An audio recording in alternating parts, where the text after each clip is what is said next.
अस्सलाम वालेकुम। उम्मीद करती हूँ सब खैरियत से होंगे जी। आज की हमारी एक्सरसाइज 5.1 का क्वेश्चन नंबर 3 है, share the solution region for the following linear inequality in x y plane. तो बच्चे ये ज़रा थोड़ा सा चेंज है पहले दो जो क्वेश्चन हैं उनसे। इसमें हमने क्या करना है, इसमें पहले बच्चे हम लोगों ने अपने इंटरसेप्ट फाइंड आउट करने हैं और उसके बाद जो हमारे पास ग्राफ बनेगा ना उसमें हम लोगों ने जो उसका रीजन बन रहा है, जो सोल्यूशन रीजन बन रहा है उसे क्या कर देना है, उसको हमने शेड कर देना है। ठीक है। अब एक चीज़ तो बच्चे हमें इस चीज़ का आइडिया है कि जब हम लोगों ने एक्स इंटरसेप्ट फाइंड करना होता है तो वाई हमारे पास क्या होता है, ज़ीरो होता है, और वाई पे जो है एक्स वो क्या होता है, ज़ीरो होता है। और जब ये दोनों पॉइंट्स किसी एक पॉइंट पर आकर मिलते हैं, फॉर एग्जांपल यहाँ पे आकर मिल रहे हैं, तो ये दोनों पॉइंट्स क्या हो जाते हैं, ज़ीरो हो जाते हैं। ठीक है। वरना एक्स के ऊपर वाई ज़ीरो होता है और वाई पे एक्स क्या हो जाता है, वो ज़ीरो हो जाता है। ठीक है। तो चलिए अब हम लोग क्वेश्चन स्टार्ट करते हैं। अब फर्स्ट क्वेश्चन है जी, 2x plus y is less than and equal to 6। इसको हमने इक्वेशन 1 का नाम दे दिया। ठीक है। अब बच्चे यहाँ पे हमने लिखा हुआ है द एसोसिएटेड इक्वेशन 1 इज़। अब एसोसिएटेड इक्वेशन कौन सी होती है, इसका मतलब ये है कि जो हमारे पास इक्वेशन 1 है ना उसी से ये इक्वेशन रिलेट करती है। ठीक है, उसी से एसोसिएट करती है। लेकिन इसमें डिफरेंस क्या है कि यहाँ पे आपके पास जो इक्वेशन 1 है ये वाली, इसके ऊपर आपके पास बच्चे इनइक्वालिटी का साइन है, जबकि यहाँ पे आकर जब हमने उसको एसोसिएटेड इक्वेशन से वो किया, कंपेयर कर रहे हैं, तो वहाँ पे हमारे पास साइन क्या हो जाएगा, इनइक्वालिटी से चेंज होकर इक्वल के साइन में चेंज हो जाएगा। ठीक है, क्योंकि हम लोगों ने इसके इंटरसेप्ट फाइंड आउट करने हैं तो वो हम लोग इनइक्वालिटी वाले साइन के साथ नहीं कर सकते हैं। ठीक है, तो खैर हमने इसको इक्वेशन 2 का नाम दे दिया। अब हमने क्या करना है, for x intercept put y is equal to 0 in equation 2। अब जो भी फिलहाल हमने करना है बच्चे वो हमने इक्वेशन 2 के साथ करना है। इक्वेशन 1 को हम लोगों ने लास्ट में जो है वो जाकर सॉल्व करना है। ठीक है, तो जब हमने एक्स इंटरसेप्ट किया तो वाई को हमने किसके इक्वल लिखना है, 0 के इक्वल लिखना है। तो हमने यहाँ पे सिंपल 2x प्लस वाई की जगह 0 कर दिया, इज इक्वल टू 6। अब यहाँ से हमने x का आंसर निकाल लिया, तो x इज इक्वल टू क्या आ गया जी, 3 आ गया। तो यहाँ से हमारे पास जो पॉइंट बनता है वो कुछ इस तरीके से बनता है। So the point is 3 and 0। अब हमें पता है कि ऑर्डर्ड पेयर में हमारे पास x और y मौजूद होते हैं। पहले नंबर पे हमेशा x होता है, दूसरे नंबर पे क्या होता है, y होता है। कभी भी y की जगह x नहीं आता और x की जगह y नहीं आ सकता। ठीक है, अगर आपके पास पहले नंबर, अब जिस तरीके से ये देखें यहाँ पे 3 लिखा हुआ है तो हमें पता है 3 किसकी वैल्यू बनती है, x की बनती है, और दूसरी जगह पे y है तो ऑब्वियस सी बात, सॉरी 0 है तो ऑब्वियस सी बात है वो किसकी वैल्यू है, y की वैल्यू है। ठीक है, इस तरीके से अब यह बात आपने माइंड में रखनी है कि पहली वैल्यू हमेशा x की होती है और दूसरी वैल्यू हमेशा y की होती है। तो चलिए ये हमारे पास एक पॉइंट बन गया। अब सेकंड पॉइंट क्या बन रहा है जी, for y intercept put x is equal to 0। जैसे कि मैंने आपको बताया x पे y 0 होता है और y पे x 0 होता है। ठीक है, वही इक्वेशन 2 में पुट करेंगे। तो अब हमने x की जगह जो है वो 0 लगा दिया और y एज इट इज़ आ गया, तो y इज इक्वल टू क्या हो गया, 6 हो गया। सो द पॉइंट इज, अब x की जगह क्योंकि 0 हमें पता है वो 0 है तो हम लोगों ने 0 लगा दिया और y की जगह क्या आ गया, ये जो 6 निकला आंसर आया वो हमारा y की जगह आ गया। ठीक है, अब ये बच्चे आपके पास दो पॉइंट्स जो है वो बन गए, एक 3 और 0 बन गया और एक 0 और 6 बन गया। अब हमने इन पॉइंट्स को ग्राफ के ऊपर शो करवाना है। जैसे कि आपको नज़र आ रहा है मैंने क्या किया यहाँ पे, अब क्योंकि मुझे पता है कि ये 3 भी पॉजिटिव है और 6 भी पॉजिटिव है, तो अब ये आपकी अपनी मर्ज़ी कि आपने इसके ऑपोजिट जो है वो भी एक्सिस लेने हैं या नहीं लेने, वो आपकी अपनी मर्ज़ी है। ठीक है, तो मैंने क्या किया, यहाँ से जी 0 से 3 तक जो है वो एक्स एक्सिस पे ले लिया और वाई जो है वो मैंने 2 के गैप से 6 तक ले लिया। ठीक है, अब मेरे पास जो है वो एक्स एक्सिस पे क्या था, 3 था, तो ये मैंने 3 तक डॉट लगा दिया, और वाई एक्सिस पे क्या था, मेरे पास 6 था, तो वो मैंने यहाँ पे जो है वो 6 तक पॉइंट लगाकर लाइन ड्रॉ कर दी, तो वो कुछ इस तरीके से हमारे पास जो है वो ग्राफ बन गया। ठीक है, अब यहाँ पे आपने जो है वो 0 6 लिख लेना है कि जी हमारे पास इसका ये वाला पेयर बनता है, और यहाँ पे 3 के साथ जो है वो आप लोगों ने 3 0 जो एक्स एक्सिस पे है उसका पॉइंट लिख लेना है। ठीक है, अब यहाँ पे बच्चे हमने मेन काम करना है।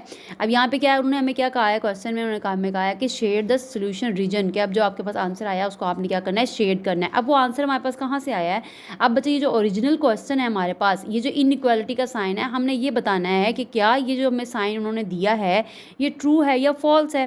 ठीक है, इसकी कंडीशन को हमने बताना है। तो इसको चेक करने के लिए हम लोग क्या करते हैं, यहाँ पे हम लोगों ने जी चेक करेंगे, यहाँ लिखा हमने चेक पुट 0 0। अब हमने दोनों ही 0 लगा देने, क्या लगाया 0, हमने x भी 0 लगा दिया और y भी। जब हमने चेकिंग करनी है ना, जब हमने एरिया अपना शेड करना है उसके लिए हमने चेकिंग करनी है, और चेकिंग में हमने दोनों को ये जो दोनों x और y बन रहे हैं इन दोनों को 0 पुट करना है, कि इसमें इक्वेशन 1 जो ओरिजिनल क्वेश्चन है उसमें इन इक्वेशन 1 लिख दिया मैंने। अब 2x plus y is less than equal to 6, तो x की जगह भी 0 y की जगह भी 0, तो आपके पास ये क्या बन गया, 0 is less than and equal to 6। तो हमने देखना है कि क्या 0 is less than and equal to 6। अब इक्वल टू की कंडीशन को आप छोड़ दें, सिर्फ लेस देन पे रहें, तो क्या 0 छोटा है 6 से, तो लाजिमी बात है 6 से 0 क्या है, छोटा है, तो ये क्या हो गया, ट्रू हो गया। अब इसकी बेस पे हम लोगों ने अपना एरिया जो है वो शेड करना है। वो किस तरीके से करना है कि बच्चे, अगर आपका वो जब आपने उसकी कंडीशन को चेक किया, अगर वो ट्रू आ जाता है तो आपने ओरिजिन की तरफ अपना जो एरिया है उसको शेड करना है, ठीक है।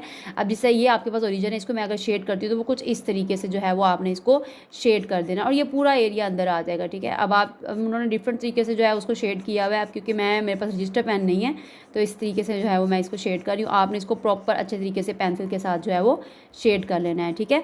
तो ये सारा एरिया जो है वो आपका शेडिड एरिया आ जाता है। तो इस तरीके से जी हमने इसको शेड कर लिया। अच्छा, अब अगर आपके पास जो कंडीशन है वो फुलफिल नहीं आती है, फॉर एग्जांपल वो तो कह रहे हैं कि 0 is less than equal to 6, तो वो कंडीशन ट्रू थी तो हम लोगों ने शेड जो है वो कर दिया ओरिजिन वाली साइड पे। बच्चे यहाँ पे हमारे पास ओरिजिन वाली साइड कौन सी बनती है, ये जो साइड है ना, ये वाला, ये जो साइड है ये ओरिजिन वाली साइड है, ठीक है। ये ओरिजिन की तरफ आ रहे हैं। अगर तो आपकी कंडीशन ट्रू है तो आपने ओरिजिन की तरफ जो है वो शेड करना है। अगर आपकी कंडीशन जो क्वेश्चन में गिवन है वो ट्रू नहीं है तो आपने क्या कर देना है, उसके जो ओरिजिन है ना उसकी आउटसाइड पे यानी उसकी ऑपोजिट साइड पे चले जाना है, यानी आपने इस तरफ जो है वो शेड करना है, उसको कलर कर देना है, ठीक है। आई होप आपको जो है वो इस चीज़ की समझ आ गई होगी। तो चलें अपने नेक्स्ट क्वेश्चन की तरफ जाते हैं जी।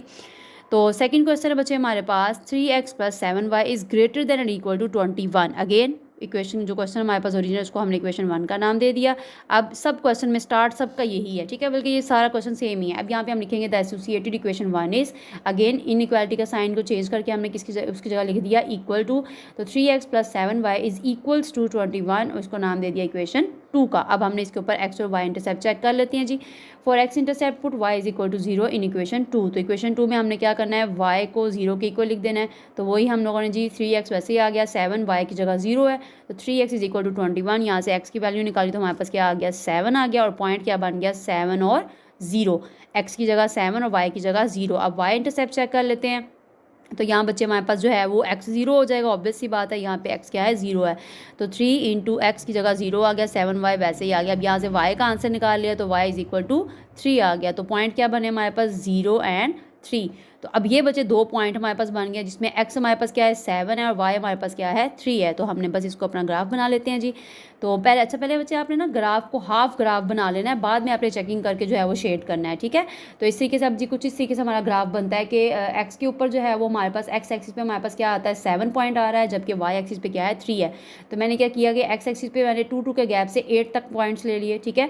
और उसके बाद y एक्सिस पे जो है वो मैंने 1 2 और 3 तक जो है वो ले लिया, पॉइंट्स ले लिए, ठीक है। तो अब सिंपल आपने क्या करना है, x एक्सिस पे हमारे पास 7 पॉइंट पे था ना, तो 6 से थोड़ा आगे करके जो है वो हमने ये पॉइंट लगा दिया और इसको हमने जो है वो मार्क कर लिया। और इसी तरीके से y एक्सिस पे जो है वो y कितने पे है, 3 पे है, तो वो हमने पॉइंट को जो है वो सेलेक्ट करके इन दोनों को आपस में मिला दिया। अब जो मेन काम है कि हमने कौन सा एरिया शेड करना है, कि हमने ओरिजिन की तरफ जाना है या ओरिजिन से ऑपोजिट साइड पे जाना है, तो उसके लिए हम क्या करते हैं, चेक करते हैं किधर जाएंगे, हम ओरिजिनल क्वेश्चन की तरफ जाएंगे, ठीक है, जो क्वेश्चन नंबर 1 जिसको हमने नाम दिया है। तो यहाँ पे पुट 0 0 इन इक्वेशन 1। तो 3x + 7y is greater than equal to 21। तो हमने दोनों की जगह जब 0 पुट किया तो हमारे पास ये आ रहा है जी 0 is greater than equal to 21, के जो 0 है वो बड़ा है किससे, 21 से। तो क्या ये कंडीशन ट्रू है, ये कंडीशन फॉल्स है। तो अब क्या करेंगे बच्चे, पहले ट्रू था तो हम ओरिजिन की तरफ हमने शेड किया था, अब ये हमारे पास क्या है, फॉल्स है, तो हमने ऑपोजिट साइड पे जाना है। तो इसको हम कुछ इस तरीके से जो है वो शेड कर लेते हैं, क्योंकि अभी ऑपोजिट साइड है तो ये बच्चे आपने इस साइड पे जो है इसको शेड कर देना है, ठीक है। तो ये पूरा इस तरीके से जो है वो आपकी अपनी मर्जी है, बस ऑपोजिट साइड पर होना चाहिए, अंदर की तरफ नहीं होना चाहिए। तो ये आपने जो है उसको कलर कर देना है, अच्छे से करना है कि बस, क्योंकि मेरा तो वो रफ़ ही हो रहा है, तो आपने जो है वो इसको अच्छे से शेड बना कर देना है, ठीक है जी। आई होप आपको इन क्वेश्चंस की समझ आ गई होगी। चलिए नेक्स्ट क्वेश्चन देख लेते हैं जी। नेक्स्ट है हमारे पास 3x - 2y is greater then और इक्वल टू 6। इसको इक्वेशन 1 का नाम दे दिया। तो द एसोसिएटेड इक्वेशन 1 इज़, अब क्या करेंगे, वही इनइक्वालिटी का साइन चेंज करके इक्वल टू लगा दिया और अब इन पे हमने इंटरसेप्ट चेक कर लेना है। x इंटरसेप्ट पे y क्या है जी, 0 है। तो यहाँ पे जब हमने y की जगह 0 पुट कर दिया तो हमारे पास जो पॉइंट्स बन रहे हैं वो बन रहे हैं 2 और 0, ठीक है। तो नेक्स्ट हमने क्या चेक करना है जी, y इंटरसेप्ट चेक कर लेते हैं। तो कुछ इस तरीके से जो है वो हमारे पास हो जाएगा, y पे x क्या है, 0 है, सिंपल। तो हमने क्या, हमारे पास आ गया यहाँ से y जो है वो सीधा सीधा हमारे पास -3 आ गया और पॉइंट क्या बन गए, 0 और 3। तो अब बच्चे हमारे पास 2 पॉइंट्स बन गए, कौन कौन सा बना, एक 2 और 0 बन गया, और एक हमारे पास क्या बन गया 0 एंड -3, यानी कि जो x है उसको हमने 2 तक जाना है, और जो y है वो -3 है। तो यहाँ से एक बात कंफर्म होती है कि x जो है वो पॉजिटिव साइड पे है और y क्या है नेगेटिव साइड पे है, ठीक है। तो इस तरीके से मैंने जी x एक्सिस पे 0 से 3 तक नंबर ले लिए, जबकि यहाँ पे y जो डैश है आपका यानी कि नेगेटिव साइड है y की, वो मैंने 0 से -3 तक ले लिया। तो x एक्सिस पे हमने 2 को मार्क कर लिया, जबकि y एक्सिस पे मैंने जो है वो -3 को मार्क करके इन दोनों को आपस में क्या कर दिया, मिला दिया। अब मेन चीज़ क्या है जी, हमने अपना जो एरिया है उसको शेड करना है। तो पहले चेक कर लेते हैं कि ये हमारे पास ट्रू आता है या फॉल्स आता है। तो जब बच्चे हमने इक्वेशन 1 में दोनों पॉइंट को यानी कि दोनों पॉइंट्स को हमने 0 के इक्वल पुट किया, यानी x और y को 0 0 कर दिया, तो ये आपके पास जो है वो again 0 is greater than and equal to 6 आ रहा है। तो ये क्या है, ये फॉल्स है कि 0 जो है वो 6 से बड़ा नहीं है, ठीक है। तो ये फॉल्स हो गया। तो लाज़मी बात है हम किस तरफ जाएंगे, आउटसाइड जाएंगे, जो रीजन है हमारे पास, जो ओरिजिन है उसकी आउटसाइड पे जाएंगे। तो इसको भी आपने कुछ इस तरीके से जो है वो बस शेड कर देना है, ठीक है। बस एक कंसेप्ट माइंड में रखना है कि अगर आपके पास जो कंडीशन है वो ट्रू हो जाती है तो हमने ओरिजिन की तरफ शेड करना है, जबकि अगर आपके पास कंडीशन जो है फॉल्स हो जाती है तो आप लोगों ने ओरिजिन से बाहर की तरफ शेड करना है, जिस तरीके से ये मैंने इसको शेड कर दिया है, ठीक है। तो चलिए अपना नेक्स्ट क्वेश्चन देखते हैं जी क्वेश्चन नंबर 4 है 5x - 4y is less than and equal to 20। इसको इक्वेशन 1 का नाम दे दिया हमने। तो द एसोसिएटेड इक्वेशन 1 इज़, हमने क्या किया, इन इक्वालिटी की जगह इक्वल का साइन लगा दिया हमने, और इसको एट x इंटरसेप्ट चेक किया तो y क्या लिख दिया हमने, 0 के इक्वल पुट कर देना है इक्वेशन 2 में। तो वही बात अगेन y की जगह 0 आ जाएगा, तो यहाँ आ जाएगा जी 5x इज इक्वल टू 20, और यहाँ से x का आंसर आ गया 4। तो पॉइंट क्या बन गया, 4 एंड 0, हमारे पास एक पॉइंट आ गया, ठीक है। अब नेक्स्ट क्या है जी, y intercept and put x is equal to 0 in equation 2। तो चलिए देखते हैं जी, यहाँ पे जब हमने बच्चे y x की जगह जो है वो 0 पुट किया तो हमारे पास y का जो है वो आंसर क्या आ गया -5, जिसकी वजह से पॉइंट क्या बन गया 0 एंड -5। तो अब हमें पता है हमारे पास 2 पॉइंट्स हैं, कौन कौन से, एक 4 0 है और एक 0 -5 है, यानी कि जो x एक्सिस पे हमने पॉजिटिव साइड में जाना है, जबकि y एक्सिस पे हमने कहाँ जाना है, नेगेटिव साइड पे जाना है, ठीक है। तो सिंपल यहाँ पे देख लेते हैं जी। अब हमने x एक्सिस पे जो है वो मैंने 1 से 5 तक नंबर ले लिए, जबकि y एक्सिस पे भी मैंने -1 से -5 तक ले लिया। मुझे पता है क्योंकि नेगेटिव साइड पे जाना है ना, इसके y वाली तरफ जहाँ हम लोग जाना है। तो यहाँ पे x जो है बच्चे मैंने यहाँ से 4 पॉइंट जो है वो मार्क कर लिया, जबकि यहाँ पे y की जगह पे जो है वो -5 को मार्क कर लिया, और यहाँ से इन दोनों को आपस में क्या कर दिया, हमने मिला दिया। तो अब जो मेन काम है अगेन वही हम लोगों ने शेड करना है अपना एरिया। तो चेक कर लेते हैं जी, जब हमने इनको इक्वेशन 1 में जो है वो दोनों 0 0 पुट किए तो हमारे पास जो कंडीशन है वो कुछ इस तरीके से हो गई, 0 is less than and equal to 20। तो हमें पता है कि जो 0 है वो लेस देन और इक्वल टू होता है किसके, 20 के। तो ये हमारी जो कंडीशन है वो क्या होगी, ट्रू होगी। तो लाजिम बता बच्चे हमने किस तरफ जाना है, ओरिजिन की तरफ जो है वो अपना एरिया शेड करना है। तो चलिए, तो यहाँ से बच्चे हम लोग जो इसको सेलेक्ट करते हैं, तो ये बच्चे क्योंकि हमारी कंडीशन ट्रू थी ना, तो हमने क्या कर दिया, अपना ओरिजिन की तरफ एरिया को शेड कर दिया। तो ये इस तरीके से जो है वो आपका कुछ शेप बन जाएगी, ठीक है जी। तो इजी है, बस थोड़ा सा आपको माइंड लगाना होगा। पहले क्वेश्चन में अगर आप सही से समझ के कर लेंगे ना, तो बाकी आपके सारे खुद ही इजीली क्वेश्चन सॉल्व हो जाएंगे, ठीक है जी। तो ये इस तरीके से आपका एरिया जो है वो ओरिजिन की तरफ शेड हो गया। तो ये सारा एरिया जो है बच्चे वो हो जाता है। इसमें अब आपको कोई भी उन्होंने कंडीशन नहीं दी कि आपने इसी क्वाड्रेंट तक रहना है। अभी क्वाड्रेंट वाली क्या बात है, ये मैं आपको नेक्स्ट क्वेश्चन में इस चीज़ का बताऊँगी, ठीक है। आई थिंक नेक्स्ट एक्सरसाइज में है। खैर चले, फिलहाल ये इतना ही है, ठीक है जी। तो चलिए नेक्स्ट क्वेश्चन देख लेते हैं अपना जी। नेक्स्ट क्वेश्चन है हमारा 2x + 1 is greater than and equal to 0। इसको इक्वेशन 1 का नाम दे दिया हमने, ठीक है। तो अगेन वही द एसोसिएटेड इक्वेशन 1 इज़, अब इनइक्वालिटी की जगह इक्वल का साइन आ गया और इसको नाम दे दिया इक्वेशन 2 का। तो अब x इंटरसेप्ट है। अच्छा बच्चे अभी देखें यहाँ पे क्या है हमारे पास, यहाँ पे सिंपल x ही तो गिवन है, हमारे पास y है ही नहीं। तो यहाँ पे सिंपल हम लोग x की ही जो है वो वैल्यू निकाल देंगे, ठीक है। तो जब हमने x की वैल्यू जो है वो निकाली तो हमारे पास क्या आ गया, -1/2। तो हमारे पास जो है वो पॉइंट क्या बन गए, -1/2 और 0। तो हमें इतना तो पता ही है कि x के ऊपर जो है y 0 ही होता है, ठीक है। तो जब आपके पास खाली एक वेरिएबल होता है ना, जैसे उसी का आंसर निकाल लिया करें, फिर हमने वो इंटरसेप्ट वगैरह चेक नहीं करना होता है, ठीक है। तो चलिए अब यहाँ पे आगे हम चेक कर लेते हैं।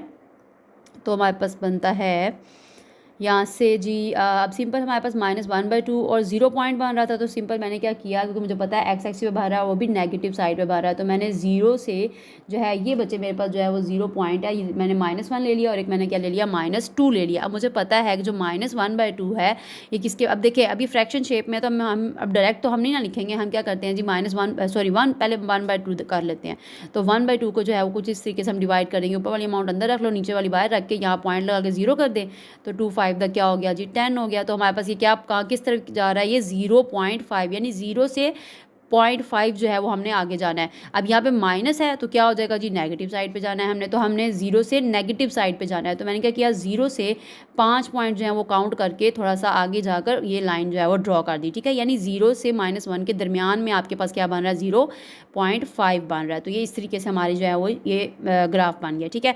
अब चेक करना है कि जी अपना एरिया हमने शेड किस साइड पे करना है, कि ओरिजिन की तरफ जाना है या ओरिजिन से ऑपोजिट साइड पे जाना है। तो चेक कर लेते हैं। यहाँ पे हमने क्या किया, अब वाई तो यहाँ पे है ही नहीं, तो एक्स को जो 0 पॉइंट हमने जो 0 जो है वो एक्स की जगह पे पुट किया, तो ये आपके पास बन गया 1 is greater than and equal to 0। तो हाँ, 1 जो है वो बड़ा होता है 0 से, हमें आइडिया है इस चीज़ का। बच्चे 0 से अगर हम अपोजिट साइड पे जाने, या अगर आप इस तरीके से जो हमने लास्ट टाइम क्वेश्चन भी किए थे रियल लाइन वाले, अगर हम 0 से लेफ्ट साइड पे जाते हैं तो तमाम नेगेटिव अमाउंट्स होती हैं, और अगर 0 से हम राइट साइड पे जाते हैं तो तमाम पॉजिटिव अमाउंट्स होती हैं, ठीक है। तो वही चीज़ है। तो ये 1 जो है वो ग्रेटर देन है किससे, 0 से। तो हम लोगों ने जी किस तरफ जाना है, ये ट्रू है, तो हम लोगों ने ओरिजिन वाली साइड पे इसको शेड करना है। तो चलिए इसको शेड करते हैं। तो ये बच्चे आपका इस तरफ जो है वो शेड हो जाएगा, ये ओरिजिन है ना, तो इसी तरीके से हम लोगों ने ओरिजिन वाली साइड पे इसको शेड कर देना है। तो ये जी हमारा शेड हो गया। तो चलिए अब नेक्स्ट क्वेश्चन देख लेते हैं। लास्ट पार्ट है जी, लास्ट पार्ट है 3y-4 is less than equal to 0। इसे इक्वेशन 1 का नाम दे दिया। The associated equation 1 is, again inequality की जगह क्या आ गया, इक्वल का साइन आ गया, इसे इक्वेशन 2 का नाम दे दिया हमने। अब जैसे क्वेश्चन नंबर 5 में बच्चे हमारे पास खाली x था, y था ही नहीं, इसी तरीके से क्वेश्चन नंबर 6 में सिर्फ सिर्फ y है जबकि x नहीं है। तो इधर डायरेक्ट हमने y की जो है वो वैल्यू निकाल दी, -4 को दूसरी साइड पे भेज दिया और 3 से दोनों तरफ क्या कर दिया, डिवाइड कर दिया। तो ये हो गया 4/3। सो पॉइंट इज, अब x की जगह 0 और y की जगह 4/3 आ गया। और मैंने ये बच्चे इधर ही चेक भी कर दिया साथ ही, ठीक है। तो हमने क्या किया, y की जगह 0 लगा दें। तो यहाँ पे हमारे, अब मैंने ये 0 0 क्यों लिखा, कि मुझे पता है कि ऑर्डर्ड पेयर में x और y दोनों ही होते हैं, ठीक है। मैं अकेला 0 तो नहीं ना लिखूंगी, तो मैंने जस्ट इसको 0 0 ऑर्डर्ड पेयर के हिसाब में लिख दिया। तो इसको इक्वेशन 1 में हमने जब पुट किया तो y की जगह 0 आ गया। तो 0 - 4 इज लेस, अच्छा यहाँ पे डायरेक्ट कर दिया, खैर। तो 0 - 4 कितना होता है, -4 होता है। तो -4 is less than and equal to 0। तो ये कंडीशन क्या है, ये ट्रू है। अब मैंने आपको बताया ना कि 0 से अगर हम लेफ्ट साइड पे जाते हैं तो हमारे पास तमाम वैल्यूज़ क्या आती हैं, वो नेगेटिव आती हैं। तो ये कंडीशन क्या होगी, ट्रू हो गई। तो चलिए अब हम इसमें जो है पहले ग्राफ बना लें और फिर उसको शेड कर लेते हैं। तो ये बच्चे हमारे पास पॉइंट क्या बन रहा था, 0 और 4/3, यानी कि वाई एक्सिस पे हमने जाना है, पॉजिटिव साइड पे जाना है। तो ये मैंने 0 से 2 तक जो है वो अमाउंट ले ली। अब 4/3 है, अगेन जिससे हमने 1/2 चेक किया था, जैसे ही हम लोग 4/3 भी चेक करेंगे। तो हम किस तरीके से करते हैं जी, 4 अंदर आ जाएगा, 3/3 1 दा 3, 1 बच गया, पॉइंट लगाकर 0 कर दिया, तो 3 3 दा 9। अब ये बच्चे चलता जाएगा, इसका स्टॉप नहीं होगा, ठीक है। तो आपके पास क्या रेंज हमें पता लग गई है कि हमने 1 वाला जो पॉइंट है वो सिलेक्ट करना है और उससे कितने पॉइंट आगे जाना है, 3 पॉइंट्स आगे जाना है हमने, ठीक है। तो चलिए ये मैंने जी यहाँ से 1, क्योंकि और ये वाई एक्सिस पे जाना है, तो ये मैंने 1 सेलेक्ट किया और आगे 3 पॉइंट्स काउंट करके ये मेरा पास जो है वो 3 बन गया, ठीक है। तो ये जी मैंने अपना लाइन जो है वो ड्रॉ कर ली। अब मेन काम क्या है, शेडिड एरिया, कि वो हमारे पास किस तरीके से बन रहा है। तो अब मैंने अभी हमने चेक किया था कि ये हमारे पास ट्रू बन रहा है। तो ऑब्वियस सी बात है, जब ट्रू है तो हमने ओरिजिन वाली साइड पे इसको शेड कर देना है, यानी कि हमने इस साइड पे जो है ये सारा एरिया शेड कर देना है। तो ये बच्चे का कुछ आपके क्वेश्चन थे, आई होप आपको इनको अच्छे से जो है आपको इनकी समझ आ गई होगी। ये ईजी हैं, बिल्कुल भी मुश्किल नहीं है। अभी तो ये सिंगल लाइन थे, ग्राफ था ना। अभी जो नेक्स्ट क्वेश्चन नंबर हमारा 4 है उसमें 2 इक्वेशन उन्होंने आपको दे दी नहीं है। जिससे अभी आपने ये एक लाइन ड्रॉ की है ना, फिर आपको 2 करके फिर उसमें आपको ग्राफ उसमें जो है वो एरिया शेड करना होगा। तो खैर वो तो नेक्स्ट क्वेश्चन में ही देखेंगे। ओके जी, उम्मीद करती हूँ आपको समझ आ गई होगी। थैंक यू, अल्लाह हाफिज़।